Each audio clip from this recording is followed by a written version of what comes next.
Easy റോഡിലുള്ള Shirin food products എന്ന് പറയുന്ന സ്ഥാപനത്തിൽ നമ്മളൊരു പരിശോധനയ്ക്ക് വന്നതായിരുന്നു.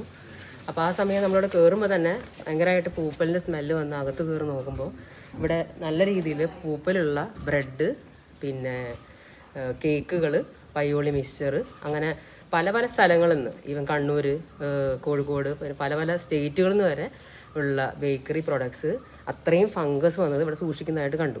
ഇവരിത് ബ്രെഡ് ക്രംസ് ആക്കിയിട്ട് വിൽക്കാനാണെന്നാണ് പറഞ്ഞത്. അപ്പോൾ ബ്രെഡ് ക്രംസിൻ്റെ വലിയ വലിയ ചാക്കുകൾ ഇവിടെ കൂട്ടിയിട്ടിട്ടുണ്ട്.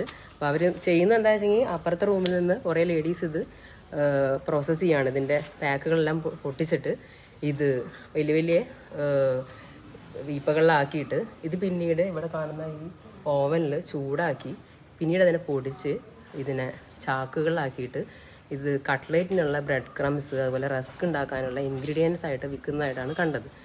അപ്പോൾ ഇത് നമ്മളിപ്പോൾ ചെയ്യുന്നത് എന്താ വെച്ചെങ്കിൽ ഇത് സാമ്പിൾ എടുക്കുകയാണ് ഫുഡ് സേഫ്റ്റി ടീം ചെയ്യുന്നത്.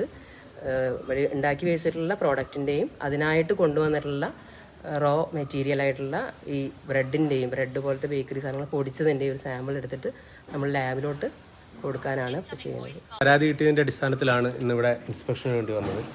അപ്പോൾ ഇവിടെ വന്ന് നോക്കിയപ്പോഴും നേരത്തെ മാഡം പറഞ്ഞ കാര്യങ്ങളാണ് കണ്ടത്. പൂത്ത ബ്രെഡ്, ബേക്കറി ഐറ്റംസ്, പൊറോട്ട, ചപ്പാത്തി, എല്ലാ സാധനങ്ങളും ഉണ്ട്. പിന്നെ ഇവർക്ക് ലൈസൻസ് ഉള്ളത് ഫുഡ് സേഫ്റ്റി ലൈസൻസ് എടുത്തിരിക്കുന്നത് മാനുഫാക്ചറിങ്, ബേക്കറി പ്രോഡക്ട്സ് മാനുഫാക്ചർ ചെയ്യാനാണ്. സ്വാഭാവികമായിട്ടും ഇവിടെ ഫുഡ് ഐറ്റംസ് മാനുഫാക്ചർ ചെയ്യുന്ന യൂണിറ്റാണ്. അപ്പോൾ പാക്കറ്റിൽ ബ്രെഡ് ക്രംസ് എന്നുള്ള പാക്കറ്റ്സുകൾ ഇവിടെ ധാരാളമായിട്ടുണ്ട്.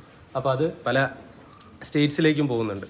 നമ്മുടെ കേരളത്തിലും പോകുന്നുണ്ട്, അതുകൂടാതെ പുറത്തേക്കും പോകുന്നുണ്ട്. ഇവിടെ പാക്ക് ചെയ്ത് വെച്ച ബ്രെഡ് ക്രംസ് നിന്ന് നമ്മൾ സാമ്പിൾ ശേഖരിക്കും. അതുപോലെ റോ മെറ്റീരിയൽസ് ആയിട്ട് ഇവിടെ കാണുന്ന ഇത്തരം കാര്യങ്ങളും കൂടെ സാമ്പിൾ എടുത്തിട്ട് റീജിയണൽ അനലിറ്റിക്കൽ ലാബിൽ പരിശോധനയ്ക്ക് അയക്കുന്നതാണ്. അതുകൂടാതെ ഇവിടെയുള്ള എല്ലാ ഐറ്റംസും നമ്മളിപ്പോൾ ഫുഡ് ഐറ്റംസ് എല്ലാം സീസ് ചെയ്യും. സ്ഥാപനം ക്ലോസ് ചെയ്യാനുള്ള നിർദ്ദേശം കൊടുക്കും. ബാക്കി എന്തെങ്കിലും കാര്യങ്ങൾ അവരുടെ ഭാഗത്തുനിന്ന് പ്രൂവ് ചെയ്യാനുണ്ടെങ്കിൽ അവർക്ക് പ്രൂവ് ചെയ്യാവുന്നതാണ്. പക്ഷെ എന്തായാലും കൂടി ഇവിടെ ഫുഡ് സേഫ്റ്റി ലൈസൻസ് ആണ്. ഫുഡ് മാനുഫാക്ചർ ചെയ്യാൻ മാത്രമാണ് ഇവിടെ ഈ പ്രിമൈസ് യൂസ് ചെയ്യാൻ പാടുള്ളൂ. അപ്പോൾ സ്വാഭാവികമായിട്ടും ഇത് ഫുഡ് ഐറ്റംസ് തന്നെയാണ്. ഫുഡ് ഐറ്റംസ് സെയിൽ ചെയ്യുന്നതിനുള്ള പ്രൂഫും കാര്യങ്ങളൊക്കെ ഉണ്ട്. ആ ഒരു രീതിയിൽ സാമ്പിൾ എടുത്തിട്ട് തുടർ നടപടികൾ സ്വീകരിക്കുന്നതാണ്. നിയമ നടപടികളുമായിട്ട് ഫുഡ് സേഫ്റ്റി മുന്നോട്ട് പോകുന്നതാണ്.